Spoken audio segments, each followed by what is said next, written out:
gamit sa pamamalengke, panghanap buhay, at pati sa paghatid sundo sa mga anak. Ilan lang yan sa mga pinanggagamitan ng e-trike at e-bike ng ilang nakausap natin.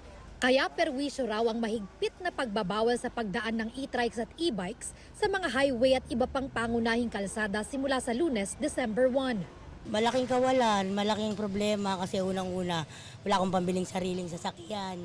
Ito, malaking luwag sa akin to. Kagaya ko na nagbi-business, nagtitinda. Perwisyo talaga po, talagang wala akong magagawa eh. Wala na nga kita, tapos magmumulta ka pa, di wala na. Dapat ang bawal yung mga namamasada. Hindi naman namamasada to eh.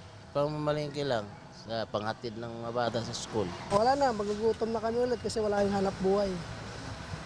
Kaya, sige lang, mas mura kasi to. Kaya panghanap buhay talaga namin. Sa deliberasyon ng Senado sa budget ng Department of Transportation, pinuna ni Senador Raffy Tulfo na tila pinalitan na aniya ng mga e-bike at e-trike ang mga jeep bilang hari ng kalsada. Madalas din umanumasangkot ang mga ito sa mga disgrasya. Lumalala po yung problema sa e-bike and itong mga nag-e-bike, of course, nagsasakay sila mga pasahero, walang mga lisensya. At of course, dahil hindi sila rehistrado sa LTO, wala din po silang mga insurance, third-party liability. So kapag sila po ay nakasagasa, then sorry na lang.